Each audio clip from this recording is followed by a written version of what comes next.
ഈ ഇൻഷുറൻസ് എന്ന് പറഞ്ഞാൽ നമുക്ക് ശരിക്കും ആവശ്യമുള്ളതാണോ അല്ല വെറും തട്ടിപ്പാണോ? ആവശ്യമുള്ളതാണ് തന്നെ. അതിൽ ഏറ്റവും നമുക്ക് യൂസ്ഫുൾ ആയിട്ടുള്ള ഇൻഷുറൻസുകൾ ഏതാണ്? എല്ലാവരും നിർബന്ധമായിട്ട് എടുത്തിരിക്കേണ്ട 3 ടൈപ്പ് ഓഫ് ഇൻഷുറൻസ് ആണ് നമ്മൾ ഈ വീഡിയോയിൽ കാണാൻ പോകുന്നത്. ഈ ഇൻഷുറൻസുകൾ നിങ്ങൾ എടുക്കുമ്പോഴും നിങ്ങൾ ശ്രദ്ധിക്കേണ്ട കുറച്ച് കാര്യങ്ങളോട് നമ്മൾ ഈ വീഡിയോയിൽ നോക്കുന്നതായിരിക്കും. ആദ്യത്തെ ഇൻഷുറൻസ് ആണ് ലൈഫ് ഇൻഷുറൻസ്. അപ്പോൾ ഇത് മനസ്സിലാക്കാൻ വേണ്ടിയിട്ട് ഈ കരിക്കിലെ ഭാഗം നിങ്ങൾ കണ്ടു. പോളിസി അങ്ങനെ പെട്ടെന്നാണ് സാറിന്റെ കുടുംബം എവിടെ? പേടിക്കണ്ട, ഒട്ടും പേടിക്കണ്ട. നമ്മുടെ കമ്പനിയുടെ കൈകളിൽ സാറിന്റെ കുടുംബത്തിന്റെ ഭാവി സുരക്ഷിതം. എന്തിനാണ് അപ്പോൾ ശരിക്കും ലൈഫ് ഇൻഷുറൻസ് വേണ്ടത്? വളരെ സിമ്പിളായിട്ട് പറയുകയാണെങ്കിൽ നിങ്ങളുടെ ഫാമിലിയിൽ നിങ്ങളാണ് എല്ലാ എക്സ്പെൻസും വഹിക്കുന്നത്. മാത്രമല്ല ആ ഒരു ഫാമിലിക്ക് വേണ്ടുള്ള എല്ലാ ഇൻകമും നിങ്ങളാണ് കൊണ്ടുവരുന്നത് വിചാരിക്കുക. ഒരു സുപ്രഭാതത്തിൽ അൺഫോർച്ചുനേറ്റ്ലി നിങ്ങൾ ഇല്ലാതായി, നിങ്ങൾ മരിച്ചുപോയി. അങ്ങനെയാണ് നിങ്ങളുടെ ഫാമിലിനെ ആര് നോക്കും? അവരുടെ ലൈഫിൽ ഇനിയും ആ എക്സ്പെൻസുകൾ വന്നുകൊണ്ടിരിക്കും. അതൊക്കെ ആരാണ് വീട്ടാൻ പോകുന്നത്? അപ്പോൾ അവിടെയാണ് ലൈഫ് ഇൻഷുറൻസ് പോളിസി വരുന്നത്. അപ്പോൾ നിങ്ങൾ അൺഫോർച്ചുനേറ്റ്ലി മരിച്ചു പോയാലും നിങ്ങൾ എടുത്തു വെച്ചിരിക്കുന്ന ആ ലൈഫ് ഇൻഷുറൻസ് പോളിസി പ്രകാരമുള്ള ഒരു എമൗണ്ട് നിങ്ങളുടെ ഫാമിലിക്ക് കിട്ടുന്നതായിരിക്കും. ആ ഒരു എമൗണ്ട് വെച്ചിട്ട് അവർക്ക് അവരുടെ എക്സ്പെൻസുകൾ മാനേജ് ചെയ്യാം അവരുടെ ലൈഫ് ടൈം മുഴുവൻ. ഇത് ശരിക്കും എല്ലാവർക്കും ആവശ്യമുണ്ടോ? ആർക്കാണ് ഇത് ശരിക്കും ആവശ്യം? നിങ്ങൾക്ക് ഡിപ്പെൻഡൻസ് ഉണ്ടെങ്കിൽ, നിങ്ങളുടെ ഭാര്യ ആയിക്കോട്ടെ, നിങ്ങളുടെ ഭർത്താവ് ആയിക്കോട്ടെ, നിങ്ങളുടെ മക്കളായിക്കോട്ടെ, നിങ്ങൾ ഇല്ലാതായി കഴിഞ്ഞാൽ അവരുടെ എക്സ്പെൻസുകൾ മീറ്റ് ചെയ്യാൻ വേണ്ടിയിട്ട് വേറെ അവർക്ക് മാർഗ്ഗങ്ങളൊന്നുമില്ലെങ്കിൽ നിങ്ങൾ ലൈഫ് ഇൻഷുറൻസ് പോളിസി എടുക്കേണ്ട ഒരാളാണ്. മിക്ക സമയത്തും നിങ്ങൾ 20s ആണെങ്കിൽ നിങ്ങൾ കല്യാണമൊന്നും കഴിച്ചില്ലെങ്കിൽ ഇത് നിങ്ങൾക്ക് ഇമീഡിയറ്റ്ലി ആവശ്യമുള്ള ഒരു കാര്യമല്ല. നിങ്ങൾക്ക് വേറെ കുറേ ഗോൾസ് ഉണ്ടാവും, അതിൽ നിങ്ങൾ പൈസ അലോക്കേറ്റ് ചെയ്യുന്നതായിരിക്കും നല്ലത്. മേ ബി നിങ്ങൾ 26, 30 ഒക്കെ ആകുമ്പോൾ നിങ്ങൾ കല്യാണം കഴിച്ച് നിങ്ങളാണ് ആ ഒരു ഫാമിലിയിലേക്ക് ഒരു മെജോറിറ്റി വരുമാനം കൊണ്ടുവരുന്ന ആളെങ്കിൽ തീർച്ചയായിട്ടും നിങ്ങൾ കൺസിഡർ ചെയ്യേണ്ട ഒരു ഇൻഷുറൻസ് ആണ്. ഇനി ഇവിടെ ശ്രദ്ധിക്കേണ്ടത്, ലൈഫ് ഇൻഷുറൻസ് പോളിസി എടുക്കുമ്പോൾ മിനിമം നിങ്ങളൊരു 10 to 15 ടൈംസ് നിങ്ങളുടെ ആനുവൽ ഇൻകമിന്റെ ഒരു കവർ എടുക്കുക. ഫോർ എക്സാമ്പിൾ നിങ്ങളുടെ ആനുവൽ ഇൻകം ഒരു 10 ലക്ഷം എന്ന് വിചാരിക്കുക. അങ്ങനെയാണെങ്കിൽ നിങ്ങൾ എടുക്കേണ്ട കവർ ഒരു മിനിമം ഒരു 1 crore കവറാണ് നിങ്ങൾ എടുക്കേണ്ടത്. ഇനി ഇന്ത്യയിൽ പല ആൾക്കാരും ഈ ലൈഫ് ഇൻഷുറൻസിന് വലിയ ഇമ്പോർട്ടൻസ് കൊടുക്കില്ല. അത് ഞാൻ മരിച്ചാലല്ലേ, അപ്പം എന്തെങ്കിലുമൊക്കെ വഴി ഉണ്ടായിക്കോളും, ആരെങ്കിലുമൊക്കെ നോക്കിക്കോളും, അല്ലെ അങ്ങനത്തെ ഒരു ഇവന്റ് ഉണ്ടാവില്ല എന്ന് തള്ളിക്കളയാണ് നമുക്ക് ഇഷ്ടം. പക്ഷേ ആക്ച്വലി നമ്മൾ ഡേറ്റ് നോക്കുകയാണെങ്കിൽ നിങ്ങൾ ഒരിക്കലും തള്ളി കളയാൻ പാടില്ല. ഒബ്വിയസ്ലി ഇതിനെപ്പറ്റി ഡിസ്കസ് ചെയ്യുന്ന ഒരു പോസിറ്റിവിറ്റി തരുന്ന കാര്യമൊന്നുമല്ലെങ്കിലും ഇതൊരു ഫാക്ച്വൽ ആയിട്ടുള്ള കാര്യമാണ്. ആ ഫാക്ച്വൽ ആയിട്ടുള്ള കാര്യം കുറച്ചുകൂടി മനസ്സിലാക്കാൻ വേണ്ടി ഈ ടേബിൾ നിങ്ങൾക്ക് നോക്കാം. അപ്പോൾ ഇന്ത്യയിലെ ഓരോ ഏജ് വൈസ് ഗ്രൂപ്പിൽ എത്ര ഡെത്ത്സ് ഉണ്ടാവും എന്നുള്ള കാര്യമാണ് അവിടെ കൊടുത്തിരിക്കുന്നത്. അപ്പോൾ സർപ്രൈസിംഗ്ലി നമ്മൾ വിചാരിക്കുക 60 വയസ്സിന്റെ മുകളിലുള്ള ആൾക്കാരാണ് ഏറ്റവും കൂടുതൽ മരിക്കുക എന്നാണ്. ആണ്, പക്ഷെ 50% മരണങ്ങളെ 60 വയസ്സിന്റെ മുകളിൽ ഉണ്ടാവാറുള്ളൂ. ബാക്കി 50% അതിൻ്റെ താഴെയുള്ള ഏജിലാണ് ഉണ്ടാവുന്നത്. അത് ഏറ്റവും കൂടുതൽ നിങ്ങൾ നോക്കിയാൽ ഈ 40 to 59 ഏജിലാണ് ഏറ്റവും കൂടുതൽ പിന്നീട് വരുന്ന ഡെത്ത് റേറ്റ് ഉള്ളത്. അപ്പോൾ ഈ ടേബിൾ നോക്കി ഓവർ നെഗറ്റിവിറ്റി അടിക്കാൻ വേണ്ടി എനിക്കും താല്പര്യമൊന്നുമില്ല. പക്ഷേ ഇവിടുന്ന് ഒരു റിയാലിറ്റി നമ്മൾ മനസ്സിലാക്കേണ്ടത്, നമ്മൾ സാധാരണ മനുഷ്യന്മാരാണ്. നിങ്ങളൊരു 20-29 ഏജ് ഗ്രൂപ്പിലാണെങ്കിൽ നിങ്ങൾ മരിക്കാനുള്ള ചാൻസ് ഒരു 5 to 6% ഉള്ളൂ. പക്ഷെ ഒരു 5 to 6% ഉണ്ട്. നിങ്ങൾ അടുത്ത ഏജ് ഗ്രൂപ്പിലേക്ക് കയറുമ്പോൾ 30 to 39 ആണെങ്കിൽ 10 to 12% ഉള്ളൂ. പക്ഷെ അത്രയും പെർസെൻറ്റേജ് ഉണ്ട്.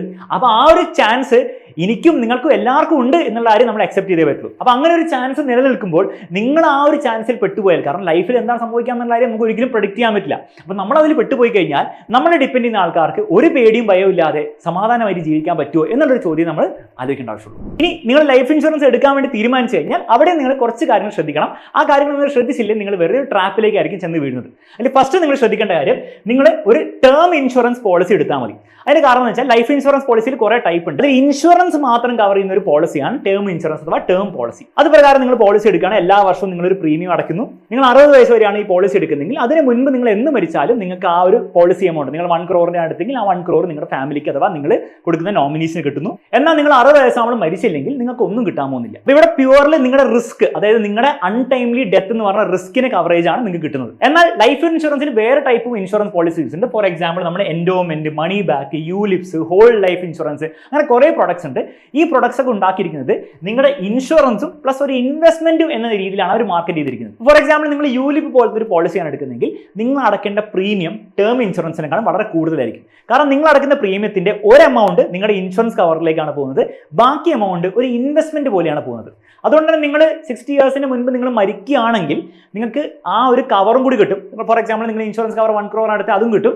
കൂടാതെ നിങ്ങൾ ഇൻവെസ്റ്റ് ചെയ്ത പൈസ കുറച്ച് ഗ്രോ ചെയ്തിട്ടുണ്ടാവും, അതും കൂടി നിങ്ങളുടെ ഡിപ്പെൻഡൻസിന് കിട്ടുന്നതായിരിക്കും. അതെല്ലാം നിങ്ങൾ 60 വയസ്സ് കഴിഞ്ഞ് നിങ്ങൾ ജീവിക്കുകയാണെങ്കിൽ നിങ്ങളുടെ ആ ഇൻഷുറൻസ് ആ ഒരു കവർ 1 crore നിങ്ങൾക്ക് കിട്ടില്ല. പക്ഷെ നിങ്ങളുടെ ആ ഒരു ഇൻവെസ്റ്റ്മെന്റ് ഭാഗം അത് ഗ്രോ ചെയ്ത് അത് നിങ്ങൾക്ക് കിട്ടുന്നതായിരിക്കും. അപ്പോൾ പൊതുവെ ഇൻഷുറൻസ് കമ്പനികൾ ഈ പോളിസീസ് ആണ് അവർ കൂടുതൽ മാർക്കറ്റ് ചെയ്യുക. കാരണം എന്താ വെച്ചാൽ ആൾക്കാർ ഇതിൽ കുറച്ചുകൂടി എളുപ്പത്തിൽ വീഴും. കാരണം ഇൻഷുറൻസുമായി മാത്രമല്ല എക്സ്ട്രാ ഇൻവെസ്റ്റ്മെന്റും കൂടി ആയി കിട്ടി. എന്ന് മാത്രമല്ല, നിങ്ങൾ ആ അവസാനം 60 വയസ്സിൽ നിങ്ങൾ താണ്ടി ജീവിച്ചു കഴിഞ്ഞാൽ നിങ്ങൾക്ക് ഇൻവെസ്റ്റ്മെന്റ് എങ്കിലും തിരിച്ചു കിട്ടും, നിങ്ങൾക്ക് ഒന്നും തിരിച്ചു കിട്ടാതെ ഇല്ല. അപ്പോൾ ഈ ഒരു കാര്യം കൊണ്ട് കൂടുതൽ ആൾക്കാർ ഇതിൽ പോയി വീഴാറുണ്ട്. പക്ഷെ ഇതിന്റെ പ്രശ്നം എന്താണെന്ന് വെച്ച് കഴിഞ്ഞാൽ 2 കാര്യങ്ങളാണ്. ഒന്ന്, നിങ്ങളുടെ ഇപ്പോഴത്തെ ഇമ്മീഡിയറ്റ്ലി ആനുവൽ പ്രീമിയം ആയിട്ടുള്ള കൂടുതലായിരിക്കും. എന്ന് മാത്രമല്ല, ഈ ഇൻവെസ്റ്റ്മെന്റ് എന്ന് പറയുമ്പോൾ നമ്മൾ വിചാരിക്കും വലിയ എന്തോ ഇൻവെസ്റ്റ്മെന്റ് ആണെന്ന്. പക്ഷെ മിക്ക ഇതുപോലത്തെ ലൈഫ് ഇൻഷുറൻസ് ഇൻവെസ്റ്റ്മെന്റ് പോളിസീസും തരുന്ന റിട്ടേൺ നമ്മൾ നോക്കിക്കഴിഞ്ഞാൽ ഒരു 3 to 5% ഇടയിലായിരിക്കും വരിക. ദാറ്റ് ഈസ് FD-നേക്കാളും കുറവായിട്ടുള്ള റിട്ടേൺസ് ആയിരിക്കും നിങ്ങൾക്ക് അവസാനം ഇതിന്ന് കിട്ടാൻ പോകുന്നത്. ഇനി ഇവിടെ വേറൊരു കാര്യം, ഇതുപോലത്തെ പോളിസീസ് എടുക്കുമ്പോൾ നിങ്ങൾക്ക് ടാക്സ് ബെനിഫിറ്റ് കിട്ടുന്നുണ്ട്. പക്ഷെ ആ ടാക്സ് ബെനിഫിറ്റ് നോക്കിയാൽ പോലും ഈ ഇൻവെസ്റ്റ്മെന്റ് വലിയ കാര്യമായിട്ടുള്ള റിട്ടേൺസ് നിങ്ങൾക്ക് തരുന്നില്ല. എന്ന് മാത്രമല്ല, ഈ ടാക്സ് ബെനിഫിറ്റ്സ് ഓരോ വർഷവും മാറിക്കൊണ്ടിരിക്കുകയാണ്. അപ്പോൾ നിങ്ങൾ ആക്ച്വലി പൈസ കിട്ടുന്ന സമയത്ത് നിങ്ങളുടെ അന്നത്തെ ടാക്സേഷൻ പോളിസി എന്താണെന്ന് നമുക്ക് പറയാനും പറ്റില്ല. അതുകൊണ്ട് തന്നെ നിങ്ങൾ ലൈഫ് ഇൻഷുറൻസ് എടുക്കുകയാണെങ്കിൽ ഏറ്റവും സിമ്പിൾ, ഏറ്റവും പ്രീമിയം കുറവ്, ഏറ്റവും ഈസി ടു മാനേജും ടേം ഇൻഷുറൻസ് പോളിസിയാണ്. ടേം ഇൻഷുറൻസ് എടുക്കുമ്പോഴും നിങ്ങൾ ഏത് ഏജ് വരെ എടുക്കുന്ന കാര്യം ഇമ്പോർട്ടൻ്റ് ആണ്. അവിടെ നിങ്ങൾ മനസ്സിലാക്കേണ്ടത് നിങ്ങളൊരു 60 to 65 ഏജ് വരെ നിങ്ങൾ എടുത്താൽ മതിയോ. പല ഇൻഷുറൻസുകളും 80 വയസ്സ് 100 വയസ്സ് വരെ പോകുന്ന പോളിസി ഉണ്ട്. അതിന്റെ ഒരു ആവശ്യം നിങ്ങൾക്കില്ല. കാരണം അതിന്റെ ലോജിക്ക് നിങ്ങൾ മനസ്സിലാക്കണം. നിങ്ങൾ മരിച്ചു കഴിയുമ്പോൾ എന്തോ എക്സ്ട്രാ ബോണസ് പൈസ കിട്ടാൻ വേണ്ടിയിട്ടല്ല നിങ്ങൾ ഈ ടേം ഇൻഷുറൻസ് എടുക്കേണ്ടത്. നേരെ മറിച്ച് നിങ്ങളുടെ ഏർണിംഗ് പൊട്ടൻഷ്യൽ ഉള്ള ഇയേഴ്സിൽ, നിങ്ങൾ വർക്കിംഗ് ആയിട്ടുള്ള ഇയേഴ്സിൽ ആ സമയത്ത് നിങ്ങൾ മരിച്ചു പോയി കഴിഞ്ഞാൽ നിങ്ങളുടെ ഫാമിലിക്ക് ജീവിക്കാൻ വേണ്ടിയിട്ടുള്ള പൈസയാണ് ഈ ഒരു ടേം ഇൻഷുറൻസിന്റെ ലോജിക്. നിങ്ങളൊരു 70 വയസ്സൊക്കെ ആയ ഒരാളാണെങ്കിൽ നിങ്ങൾക്ക് ഇതിന്റെ ആവശ്യമില്ല. കാരണം എന്ന് വെച്ചാൽ നിങ്ങൾ 70 വയസ്സാകുമ്പോഴത്തേക്കും നിങ്ങളുടെ ഫാമിലിക്ക് ജീവിക്കാനുള്ള പൈസ നിങ്ങൾ എങ്ങനെയും ശേഖരിച്ച് വെച്ചിട്ടുണ്ടോ. ആ ഒരു സമയത്ത് ഈ ടേം ഇൻഷുറൻസിന്റെ പോളിസിയും കൂടെ നിങ്ങൾ എടുക്കുകയാണെങ്കിൽ, അല്ലെങ്കിൽ നിങ്ങൾ എക്സ്റ്റെൻഡ് ചെയ്ത് പോയിക്കൊണ്ടിരിക്കുകയാണെങ്കിൽ നിങ്ങൾ വെറുതെ പ്രീമിയം കൊടുത്തുകൊണ്ടിരിക്കുകയെന്നല്ലാതെ അതൊന്നും ഒരു എക്സ്ട്രാ ബെനിഫിറ്റ് നിങ്ങൾക്ക് കിട്ടാൻ പോകുന്നില്ല. എന്ന് മാത്രമല്ല, ഈ പ്രായം കൂടി വരുന്ന സമയത്ത് നിങ്ങളുടെ ഇൻഷുറൻസ് പ്രീമിയം ഇങ്ങനെ കൂടിയായിരിക്കും വരിക. അപ്പോൾ ഓരോ നമ്മൾ നോക്കുകയാണെങ്കിൽ ഒപ്റ്റിമൽ ആയിട്ടുള്ള ഒരു ഏജ് ഒരു 60 to 65 ആണ്. അതുവരെ ഈ ഒരു ടേം ഇൻഷുറൻസ് പോളിസിക്ക് ഒരു ലോജിക് ഉള്ളൂ. ലാസ്റ്റ് കാര്യം ശ്രദ്ധിക്കേണ്ടത്, നിങ്ങൾ ഈ പോളിസി എടുക്കുന്ന സമയത്ത് നിങ്ങളുടെ എല്ലാ ഹെൽത്ത് കാര്യങ്ങളും നിങ്ങൾ കൃത്യമായിട്ട് കൊടുക്കണം. ഹെൽത്ത് മാത്രമല്ല, നിങ്ങൾ വേറെ പോളിസീസ് എടുത്തിട്ടുണ്ടെങ്കിൽ അതൊക്കെ നിങ്ങൾ കൃത്യമായിട്ട് ഡിസ്ക്ലോസ് ചെയ്യണം. അവിടെ എന്തെങ്കിലും കള്ളത്തരൊക്കെ നിങ്ങൾ കാണിച്ചു കഴിഞ്ഞാൽ ഒരുപക്ഷെ നിങ്ങളുടെ ക്ലെയിം ഡിനൈ ആവാനും ചാൻസ് ഉണ്ട്. രണ്ടാമത്തെ എല്ലാവർക്കും ആവശ്യമുള്ള ഒരു ഇൻഷുറൻസ് ആണ് ഹെൽത്ത് ഇൻഷുറൻസ്. ഇതിന്റെ ഒരു മേജർ റീസൺ എന്താണെന്ന് വെച്ചാൽ, നമ്മൾ ഇന്ത്യയിൽ ഹെൽത്ത് കെയറിലെ ഇൻഫ്ലേഷൻ നോക്കുകയാണ്, പണപ്പെരുപ്പ് നോക്കുകയാണെങ്കിൽ അത് ഓൾമോസ്റ്റ് 14% ആണ്. ബാക്കിയുള്ള കൺട്രീസിനെക്കാളും കൂടുതലാണ്. അതായത് എല്ലാ 5 വർഷം കൂടുമ്പോഴും ഹെൽത്ത് കെയറിന് വേണ്ടി നിങ്ങൾ ചെലവാക്കേണ്ട പൈസ ഡബിൾ ആയിക്കൊണ്ടിരിക്കുകയാണ്. ഇങ്ങനത്തെ ഒരു സാഹചര്യത്തിൽ നിങ്ങൾക്ക് അൺഫോർച്ചുനേറ്റ്ലി ഹെൽത്ത് ഇൻഷുറൻസ് ഇല്ലെങ്കിൽ നിങ്ങളുടെ ഫാമിലിയിലെ ഒരുപക്ഷെ എല്ലാ പൈസയും നിങ്ങൾ നാളെ നിങ്ങളുടെ ഹെൽത്ത് കെയറിന് വേണ്ടി അല്ലെങ്കിൽ നിങ്ങളുടെ ട്രീറ്റ്മെന്റിന് വേണ്ടി ചെലവാക്കേണ്ടി വരും. അപ്പോൾ നിങ്ങളുടെ കഷ്ടപ്പെട്ടുണ്ടാക്കിയ റിട്ടയർമെന്റിനൊക്കെ വേണ്ടി മാറ്റിവെച്ച മുഴുവൻ പൈസ ഒരുപക്ഷെ ഒരൊറ്റ അസുഖം ചിലപ്പം വൈപ്പ് ഔട്ട് ചെയ്ത് കളയും. അപ്പോൾ ഇങ്ങനെ സംഭവിക്കാതിരിക്കാൻ വേണ്ടിയിട്ടാണ് നമ്മൾ ഹെൽത്ത് ഇൻഷുറൻസ് എടുക്കുക. കാരണം ഹെൽത്ത് ഇൻഷുറൻസിന്റെ ബേസിക് ലോജിക് എന്താണെന്ന് വെച്ചാൽ, നിങ്ങൾക്ക് ഒരു അസുഖം വന്നു, നിങ്ങൾ ഹോസ്പിറ്റലിൽ അഡ്മിറ്റ് ആയി, നിങ്ങൾക്ക് മരുന്നും കാര്യങ്ങളും വേണം, നിങ്ങൾക്ക് ട്രീറ്റ്മെന്റ് വേണം, നിങ്ങൾക്ക് മേ ബി സർജറി വേണം. അങ്ങനെ ഹോസ്പിറ്റൽ റിലേറ്റഡ് ആയി നിങ്ങളുടെ അസുഖം റിലേറ്റഡ് ആയി എന്തൊക്കെ ചെലവുകൾ നിങ്ങൾക്ക് വരുന്നു, അതൊക്കെ നമ്മുടെ തലവേദന ആവുന്നതിന് പകരം മറ്റൊരാളുടെ തലവേദന ആക്കാൻ വേണ്ടിയിട്ട്, അഥവാ ഇൻഷുറൻസ് കമ്പനിയുടെ തലവേദന ആവാൻ വേണ്ടിയിട്ടാണ് നമ്മൾ ഈ ഒരു ഹെൽത്ത് ഇൻഷുറൻസ് എടുക്കുന്നത്. ഇത് ആർക്കൊക്കെയാണ് വേണ്ടത്? ഇത് എല്ലാവർക്കും വേണ്ട ഒരു ഇൻഷുറൻസ് ആണ്. അപ്പോൾ ഇമ്മീഡിയറ്റ്ലി നിങ്ങൾ ആരും ഹെൽത്ത് ഇൻഷുറൻസ് എടുത്തില്ലെങ്കിൽ, നിങ്ങളുടെ പേരൻസോ നിങ്ങളോ ഇൻഷുറൻസ് എടുത്തില്ലെങ്കിൽ തീർച്ചയായിട്ടും ആ ഇൻഷുറൻസ് എടുക്കുന്നതിന് വേണ്ടി നിങ്ങൾ തീർച്ചയായിട്ടും കൺസിഡർ ചെയ്യണം. ഇത് അവോയ്ഡ് ചെയ്യാൻ പറ്റുന്ന ആൾക്കാരുണ്ട്. നിങ്ങൾ അൾട്രാ ഹൈ നെറ്റ് വർത്ത് ഉള്ള ഒരാളാണെങ്കിൽ, ഫോർ എക്സാമ്പിൾ നിങ്ങളുടെ കയ്യിൽ ഇപ്പോൾ ഒരു 15 crore 20 crore ആ ലെവലുള്ള പൈസയൊക്കെ ഉണ്ടെങ്കിൽ മേ ബി നിങ്ങൾക്ക് ഒന്നും ആവശ്യം ഉണ്ടാവില്ല. കാരണം നിങ്ങൾക്ക് എന്ത് വലിയ അസുഖം വന്നാലും നിങ്ങൾക്ക് ആ ഒരു നിങ്ങളുടെ കോർപ്പസിനെ, നിങ്ങളുടെ ഒരു പൈസേനെ അഫക്ട് ചെയ്യാത്ത രീതിയിൽ നിങ്ങൾക്ക് ചിലപ്പോൾ ട്രീറ്റ് ചെയ്യാൻ പറ്റും. പക്ഷെ ആ ലെവലിൽ നിങ്ങൾക്ക് ഒരു കോർപ്പസ് നിങ്ങൾ ഉണ്ടാക്കി വെച്ചില്ലെങ്കിൽ തീർച്ചയായും നിങ്ങൾക്ക് ആവശ്യമുള്ള ഒരു കാര്യമാണ് ഹെൽത്ത് ഇൻഷുറൻസ്. ഇനി നിങ്ങൾ സാലറീഡ് ആയിട്ടുള്ള ഒരാളാണെങ്കിൽ നിങ്ങളുടെ എംപ്ലോയർ നിങ്ങൾക്ക് ചിലപ്പോൾ ഒരു ഹെൽത്ത് ഇൻഷുറൻസ് തരുന്നുണ്ടാവും. 2 to 5 lakhs കവറൊക്കെ ആയിരിക്കും വരിക. പക്ഷെ മനസ്സിലാക്കേണ്ടത്, ഇന്നത്തെ കാലത്ത് നിങ്ങൾ ആ ഒരു കവർ വെച്ചിട്ട് നിങ്ങൾ ഹോസ്പിറ്റലിൽ പോയി കഴിഞ്ഞാൽ നിങ്ങൾക്ക് സീരിയസ് ആയിട്ടൊരു അസുഖമാണെങ്കിൽ 5 lakhs അടുത്ത് പോലും നിൽക്കാൻ പോകുന്നില്ല. അതിന്റെ മുകളിൽ എന്തായാലും പോകും. തീർച്ചയായും നിങ്ങളുടെ എംപ്ലോയർ ഹെൽത്ത് ഇൻഷുറൻസ് തരുന്നുണ്ട്, തീർച്ചയായും അത് വെക്കുക.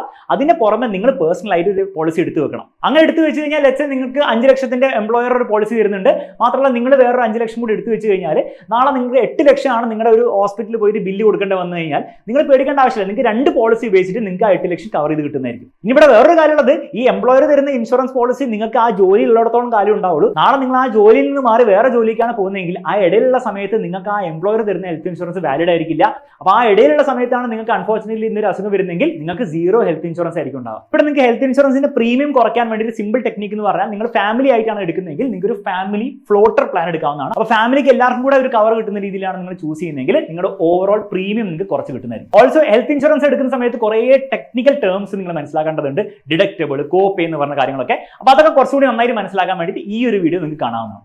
ലാസ്റ്റ് ആൻഡ് ഫൈനൽ ഇമ്പോർട്ടൻ്റ് ആയിട്ട് എല്ലാവരും എടുത്തിരിക്കേണ്ട ഇൻഷുറൻസ് പോളിസിയാണ് പേഴ്സണൽ ആക്സിഡന്റ് ഇൻഷുറൻസ്. അപ്പോൾ ഇവിടെ ഞാൻ ഒരു ഡേറ്റ നിങ്ങൾക്ക് കാണിച്ചു തരാം. അപ്പോൾ ഇതിന്റെ ഒരു സിഗ്നിഫിക്കൻസ് നിങ്ങൾക്ക് മനസ്സിലാവും. ഇന്ത്യയിൽ നമ്മൾ നോക്കുകയാണെങ്കിൽ ഓരോ വർഷവും അപ്രോക്സിമേറ്റ്ലി 1.5 ലക്ഷം ഡെത്തുകളാണ് റോഡ് ആക്സിഡൻസിൽ നിന്ന് ഉണ്ടാകുന്നത്. ഡെത്തിന്റെ കണക്കാണെങ്കിൽ അതേസമയം റോഡ് ആക്സിഡന്റിൽ നിന്ന് ഡിസബിലിറ്റീസ്, പെർമനന്റ് ഡിസബിലിറ്റീസ് ഉണ്ടാകുന്നത് ഓൾമോസ്റ്റ് 5 lakh പ്ലസ് ആൾക്കാരിലാണ്. ഇവിടെ നിങ്ങൾ മനസ്സിലാക്കേണ്ടത്, നിങ്ങൾക്ക് ഡെത്ത് സംഭവിച്ചില്ലെങ്കിലും നിങ്ങൾ എന്തെങ്കിലും രീതിയിൽ ഡിസേബിൾഡ് ആയിട്ട് നിങ്ങൾക്ക് വർക്ക് ചെയ്യാൻ പറ്റിയില്ലെങ്കിൽ വീണ്ടും നിങ്ങളുടെ ഫാമിലി അഥവാ നിങ്ങളുടെ ഡിപ്പെൻഡൻസിന് അത് വലിയൊരു ബുദ്ധിമുട്ടായിരിക്കും. കാരണം നിങ്ങൾക്ക് ആ ഫാമിലിക്ക് ഇൻകം കോൺട്രിബ്യൂട്ട് ചെയ്യാൻ പറ്റാത്ത ഒരു അവസ്ഥ വന്നേക്കാം. അപ്പൊ അങ്ങനെ ഡിസേബിലിറ്റി വന്നിട്ടാണ് നിങ്ങൾക്ക് വരുന്നതെങ്കിൽ നിങ്ങളുടെ ലൈഫ് ഇൻഷുറൻസ് നിങ്ങളെ പ്രൊട്ടക്ട് ചെയ്യാൻ പോകുന്നില്ല. അപ്പൊ എക്സ്ട്രാ ഒരു ഇൻഷുറൻസ് നിങ്ങൾക്ക് ആവശ്യമായിരിക്കും. അതിന്റെ പേരാണ് പേഴ്സണൽ ആക്സിഡന്റ് ഇൻഷുറൻസ് പോളിസി. ഇനി ഇത് എല്ലാവർക്കും ആവശ്യമുണ്ടോ എന്ന് വെച്ച് കഴിഞ്ഞാൽ നിങ്ങളൊരു വർക്കിംഗ് പ്രൊഫഷണൽ ആണ് എന്ന് മാത്രമല്ല നിങ്ങൾ പ്രത്യേകിച്ച് 2 വീലേഴ്സ് ഒക്കെ ഉപയോഗിക്കുന്ന ഒരാളാണെങ്കിൽ നിങ്ങൾക്ക് എക്സ്ട്രീംലി ഇമ്പോർട്ടന്റ് ആയ ഒരു പോളിസിയാണ്. ഇതിൽ പെടാത്ത ആളാണെങ്കിൽ നിങ്ങൾക്ക് തീർച്ചയായിട്ടും നിങ്ങൾക്ക് കൺസിഡർ ചെയ്യാം. ഇങ്ങനത്തെ ഒരു ചാൻസ്, ഇങ്ങനത്തെ ഒരു റോഡ് ആക്സിഡന്റ് വഴി ഡെത്ത് ഉണ്ടാവാനുള്ള ചാൻസ് എത്രത്തോളം ഉണ്ട്. ഇത് വളരെ കുറവാണ്, വളരെ മൈന്യൂട്ട് ആണെങ്കിൽ മേ ബി നിങ്ങൾക്ക് അവോയ്ഡ് ചെയ്യാൻ പറ്റുന്ന ഇൻഷുറൻസ് ആണ്. പക്ഷെ അത് അങ്ങനെ അല്ലെങ്കിൽ നിങ്ങൾ തീർച്ചയായും എടുത്തിരിക്കേണ്ട ഒരു ഇൻഷുറൻസ് ആണ്. ഇനി ഈ ഇൻഷുറൻസ് നിങ്ങൾ എടുക്കുമ്പോൾ ശ്രദ്ധിക്കേണ്ട ഒരു കാര്യം, ആ ഇൻഷുറൻസ് പോളിസിയിൽ ആക്സിഡന്റൽ ഡെത്തും പെർമനന്റ് ടോട്ടൽ ഡിസബിലിറ്റി കവേർഡ് ആണോ എന്നുള്ള കാര്യം നിങ്ങൾ ശ്രദ്ധിച്ച് നോക്കണം. ഈ കാര്യങ്ങൾ ഉള്ള ഒരു പോളിസിയാണ് നമുക്ക് ശരിക്കും ഗുണം ചെയ്യും. ഈ 3 പോളിസീസ് ആണ് എല്ലാവരും നിങ്ങളുടെ ലൈഫ് സൈക്കിളിൽ എടുത്തിരിക്കേണ്ട ഒരു 3 പോളിസീസ്. ഇത് കൂടാതെ നിങ്ങൾക്ക് ഇൻഷുറൻസ് സ്കീമുകളുണ്ട്. അതിൽ നിങ്ങൾക്ക് കൺസിഡർ ചെയ്യാൻ പറ്റുന്ന ഓപ്ഷണൽ ആയിട്ടുള്ള കാര്യങ്ങളാണ് ഇവിടെ കൊടുത്തിരിക്കുന്നത്. First critical illness. അപ്പോൾ ക്രിട്ടിക്കൽ ഇൽനെസ് എന്ന് പറഞ്ഞാൽ ബേസിക്കലി നിങ്ങൾക്ക് ഹെൽത്ത് ഇൻഷുറൻസ് ഉണ്ട്. അതിന്റെ പുറമെ നിങ്ങൾക്ക് ഒരു എക്സ്ട്രാ കവർ കൂടി വേണമെങ്കിൽ, പ്രത്യേകിച്ച് നിങ്ങൾക്ക് ക്രിട്ടിക്കൽ ഇൽനെസ് വരുന്ന സമയത്ത്, for example cancer, heart diseases ഒക്കെ വരുന്ന സമയത്ത് നിങ്ങൾക്ക് ഒരു എക്സ്ട്രാ എമൗണ്ടും കൂടി കിട്ടണമെങ്കിൽ നിങ്ങൾ എടുക്കേണ്ട പോളിസിയാണ്. അപ്പോൾ ഈ critical illness policy health insurance തമ്മിൽ ചെറിയൊരു ഡിഫറൻസ് ഉണ്ട്. ഹെൽത്ത് ഇൻഷുറൻസ് നിങ്ങൾക്ക് ഒരു അസുഖം വന്ന് നിങ്ങളുടെ ഹോസ്പിറ്റലിൽ പോയി ആ ഹോസ്പിറ്റലിൽ വന്ന ട്രീറ്റ്മെന്റ്സിന്റെ എമൗണ്ട് എല്ലാം കവർ ചെയ്യുന്ന പോളിസിയാണ് ഹെൽത്ത് ഇൻഷുറൻസ് പോളിസി. എന്നാൽ ക്രിട്ടിക്കൽ ഇൽനെസ് എന്ന് പറഞ്ഞാൽ ഫോർ എക്സാമ്പിൾ നിങ്ങൾ ക്യാൻസർ ആയിട്ട് നിങ്ങൾ ഡയഗ്നോസ്ഡ് ആയി നിങ്ങൾ 15 to 30 days നിങ്ങൾ ജീവിച്ചു കഴിഞ്ഞാൽ ഒബ്വിയസ്ലി ആ ക്യാൻസർ ട്രീറ്റ് ചെയ്യാൻ വേണ്ടിയിട്ടും ഒരുപക്ഷെ നിങ്ങൾ ക്യാൻസർ ആയിട്ട് നിങ്ങൾക്ക് വർക്ക് ചെയ്യാൻ പറ്റുന്ന അവസ്ഥ വന്നു കഴിഞ്ഞാൽ നിങ്ങളുടെ മൊത്തം ഫാമിലിയുടെ എക്സ്പെൻസ് കവർ ചെയ്യാൻ വേണ്ടി നിങ്ങൾക്ക് ഒരു എമൗണ്ട് വേണ്ടി വരും. ആ എമൗണ്ട് ഒറ്റയടിക്ക് തരുന്ന ഒരു പോളിസിയാണ് ക്രിട്ടിക്കൽ ഇൽനെസ്. ഫോർ എക്സാമ്പിൾ നിങ്ങൾ ക്രിട്ടിക്കൽ ഇൽനെസിന്റെ ഒരു കവർ 1 crore എടുത്തു കഴിഞ്ഞാൽ നിങ്ങൾക്ക് ആ ഒരു പോളിസി പ്രകാരമുള്ള ക്രിട്ടിക്കൽ ഇൽനെസ് ഒരു ഏതെങ്കിലും ഒന്ന് വന്നു കഴിഞ്ഞാൽ നിങ്ങൾക്ക് ആ 1 crore ഒറ്റയടിക്ക് തരികയാണ് ചെയ്യാം. ആ 1 crore നിങ്ങൾക്ക് ട്രീറ്റ്മെന്റിന് വേണ്ടി ഉപയോഗിക്കാം. അതുകൂടാതെ നിങ്ങളുടെ ലൈഫിലെ എക്സ്പെൻസുകൾ കവർ ചെയ്യാൻ വേണ്ടി നിങ്ങൾക്ക് ഉപയോഗിക്കാവുന്നതാണ്. അപ്പോൾ ഈ ഒരു ക്രിട്ടിക്കൽ ഇൽനെസ് എല്ലാവർക്കും ആവശ്യമുണ്ടെന്ന് ചോദിച്ചാൽ ആവശ്യമില്ല. പക്ഷെ നിങ്ങളുടെ ഫാമിലി ഹിസ്റ്ററി നോക്കുമ്പോൾ ചില ക്രിട്ടിക്കൽ ഇൽനെസ്സുകൾ വളരെ അപ്പാരന്റ് ആണ്, വളരെ ചാൻസ് കൂടുതലാണെങ്കിൽ തീർച്ചയായിട്ടും നിങ്ങൾക്ക് ഇത് കൺസിഡർ ചെയ്യാവുന്നതാണ്. പക്ഷെ ഇവിടെ മനസ്സിലാക്കേണ്ട കാര്യം, ഇത് ഹെൽത്ത് ഇൻഷുറൻസിന്റെ ഒരു ഓൾട്ടർനേറ്റീവ് അല്ല, ഹെൽത്ത് ഇൻഷുറൻസിന്റെ ഒരു എക്സ്ട്രാ ആയിട്ട് അഡീഷണൽ ആയിട്ട് എടുക്കുന്ന ഒരു പോളിസിയാണ് ക്രിട്ടിക്കൽ ഇൽനെസ്. നെക്സ്റ്റ് ഇൻഷുറൻസ്, നിങ്ങളൊരു വണ്ടി വാങ്ങുന്നുണ്ടെങ്കിൽ, കാർ ആണെങ്കിലും ബൈക്ക് ആണെങ്കിലും നിങ്ങൾ മാൻഡേറ്ററിലി എടുക്കേണ്ട ഒരു പോളിസിയാണ് മോട്ടോർ ഇൻഷുറൻസ്. അതിൽ തേർഡ് പാർട്ടി ഇൻഷുറൻസ്, അതായത് നിങ്ങൾ കാരണം വേറെ ആൾക്ക് ആക്സിഡന്റ് വന്നു കഴിഞ്ഞാലുള്ള കവർ ചെയ്യേണ്ട പോളിസിയാണ് നിങ്ങൾ എല്ലാവരും മാൻഡേറ്ററി ആയിട്ട് എടുക്കേണ്ടത്. അത് ഞാൻ പറയുന്നതല്ല, ഗവൺമെന്റ് പറയുന്നതാണ്. അതുകൂടാതെ നിങ്ങളുടെ വണ്ടിക്ക് ഒരു ഡാമേജ് വന്നു കഴിഞ്ഞാലുള്ള ഇൻഷുറൻസ് സെപ്പറേറ്റ് ഉണ്ട്. അത് ഓപ്ഷനിലാണ്, പക്ഷേ ഇന്നത്തെ കാലത്ത് എല്ലാവരും അത് എടുക്കാറുണ്ട്. പ്രത്യേകിച്ച് നിങ്ങളൊരു പുതിയ വണ്ടിയൊക്കെയാണ് എടുക്കുന്നതെങ്കിൽ നിങ്ങൾ തീർച്ചയായിട്ടും ഈ ഒരു മോട്ടോർ ഇൻഷുറൻസ് കൂടെ എടുക്കുന്നതായിരിക്കും എപ്പോഴും നല്ലത്. ഇതുകൂടാതെ വേറെ ഓപ്ഷണൽ ആയിട്ടുള്ള ഇൻഷുറൻസ് പോളിസീസ് ആണ് ഹോം ഇൻഷുറൻസും ട്രാവൽ ഇൻഷുറൻസും. ഹോം ഇൻഷുറൻസിൽ നിങ്ങളുടെ ഹോമിന് എന്തെങ്കിലും ഡാമേജോ അല്ല തെഫ്റ്റോ ഒന്ന് നടന്നു കഴിഞ്ഞാൽ കാരണം നിങ്ങൾക്ക് ഉണ്ടാകുന്ന നഷ്ടങ്ങളായിരിക്കും കവർ ചെയ്യപ്പെടുക. അത് നിങ്ങൾക്ക് തീർച്ചയായും കൺസിഡർ ചെയ്യാവുന്നതാണ്. നിർബന്ധമായിട്ടുള്ള ഇൻഷുറൻസ് ആണോ വെച്ചാൽ അല്ല. അതേപോലെ ട്രാവൽ ഇൻഷുറൻസും പല കൺട്രിയിലേക്ക് നിങ്ങൾ ട്രാവൽ ചെയ്യുന്ന സമയത്ത് മാൻഡേറ്ററി ആണ്.